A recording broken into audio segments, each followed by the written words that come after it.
Okay, fine. After 2 videos which were realistically actually on this topic, but were disguised as a 3D Mario and Mario Kart 9 video, I just gotta get this out of my system. Let's discuss what Nintendo's launch lineup of games could look like for their next home console. Hello everyone, and welcome to the first, and certainly not the last, video dedicated to Nintendo's next home console. But before we get started, if this is the sort of content you enjoy, please consider liking the video and subscribing so you don't miss any more of it from myself in the future. With all that out of the way, let's get into it. The most important thing to decipher first is when could we see Nintendo's next console generation? I feel the most inevitable release year for it would be 2025. By then, the Switch will have been out for 8 years, which definitely fulfills that extended life cycle which they said they wanted for the Switch, and it also gives the Switch time to wind down. The momentum of this system going into 2023 is still massive, and so I think we definitely don't see a new console generation this year, especially since they recently announced that they were upping production of the OLED model. I don't think we'll see it in 2024 either, as they'll want to give the Switch a year to wind down with some smaller releases, whilst they continue to ride the last embers of momentum that the poor little system has in it, to get in some final system and game sales before they move on, as well as giving their developers time to get new games ready for the first year of their new system. So that leaves us with 2025. So now let's go through the games which could release in the first year of this next console and kind of work out an order in which they could release. Which brings us nicely onto the launch day of the new console, which we'll say will be around springtime like the Switch was, to give us a year to play with when placing game releases. Nintendo usually likes to launch a console with about 3 games which they publish themselves. They'll normally have one huge AAA experience like how the Switch had Breath of the Wild, the Wii had Twilight Princess, and the Wii U had... okay, maybe not that one. And then they usually have one game which appeals to the casual audience, like 1-2 Switch, Nintendo Land, and of course, the legendary Wii Sports. And then the third game is always a bit of a wild card, and it's kind of difficult to predict. I mean, just look at the Wii U and the Switch. The Wii U launched with Zombie U, and the Switch had snipper clips. With Nintendo's next console, in practice, I have no idea what they do for the casual and the wildcard game, as they're always something completely bizarre and different. But honestly, since Mario Kart is such a huge household name by this point, and it clearly appeals to casual audiences as well as hardcore fans, as evidenced by the absolutely bonkers sales numbers of this beast, I can see Mario Kart 9 being the game at launch which appeals to the casual audience. By then, it will be over 10 years since the last entry in the series, and we will all practically be dying for this game. And so I think it's perfect for the release of the new system. For the wildcard game, I've had to think of a number of genres which Nintendo hasn't really covered yet to try and come up with something interesting. And I've settled on a Souls-like. I unironically think that Nintendo could easily make a really interesting Souls-like. They've shown before that they're absolutely amazing at building super interesting worlds when they let themselves just run with their creativity. I mean, just look at the worlds of Splatoon and ARMS. They're really good at world building, and I think they'd easily be able to create a world drenched in deep and complex lore which we all want to explore and learn more about, which is perfect for a Souls-like. So yeah, I want to see Nintendo make a Souls-like. Moving on.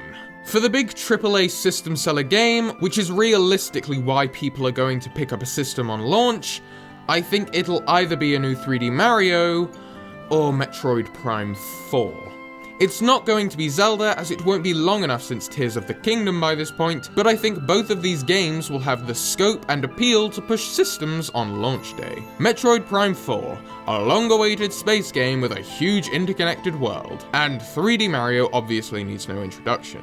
it's Mario. I think if I had to put money on one of them being the launch title, however, I think I'd have to go with Metroid Prime 4, since we've actually known that it's coming for much longer, and I feel we could potentially maybe see a 3D Mario this year in 2023 or in 2024, since it's been so long since Odyssey. And I feel Mario Kart 9 would easily fit as the Mario representation on launch, making a 3D Mario releasing at this time a little less likely. So I think I'm just going to stick with my guns and say that the launch day lineup will be Metroid Prime 4, Mario Kart 9, and Nintendo's Souls-like. But what could we see for the rest of the year? To decipher what we could see after the launch of the console and the remainder of the potential launch year of 2025, I think we need to look back at series which, by this point, won't have had entries in their series for at least 3 to 5 years. By 2025, it will have been nearly 3 years since Splatoon 3,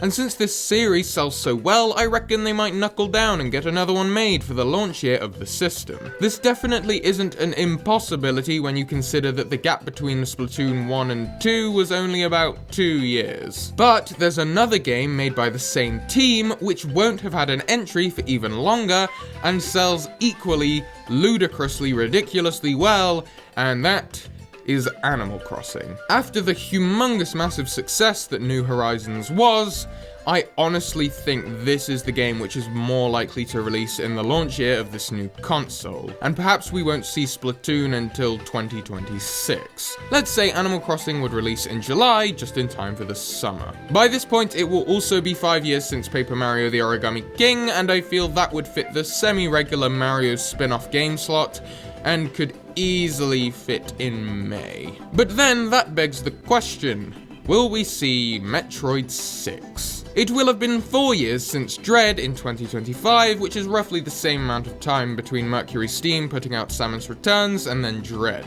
But I already said I thought we'd see Metroid Prime 4 on launch day. Honestly, I think that both Prime 4 and Metroid 6 could still work in the same year.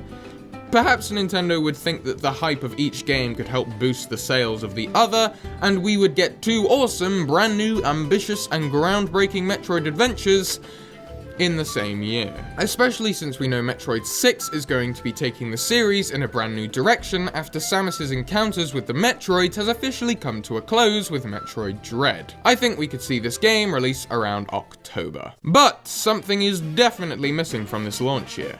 You can probably guess what. And that's what would be our big holiday game. Realistically, we're looking at 3D Mario and Pokemon. By this point, it will be 3 years since Scarlet and Violet, and if we think about this realistically, we're probably going to get the next Pokemon generation in the launch year of this new console.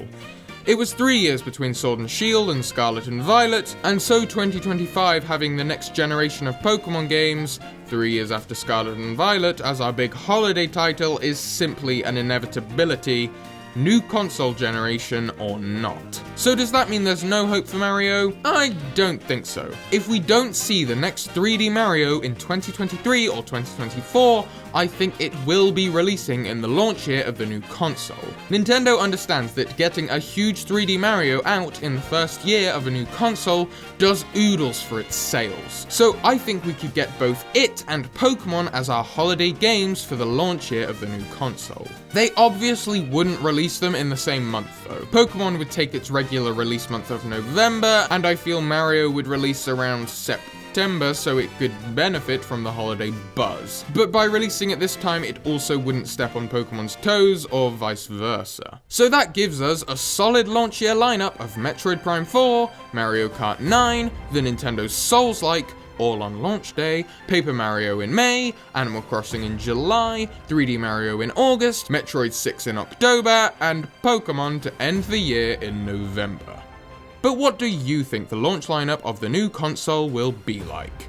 Let us know down in those comments and subscribe so you don't miss any more of this content in the future. And with that, thank you very much for watching, stay safe out there, and we shall see you all in the next one.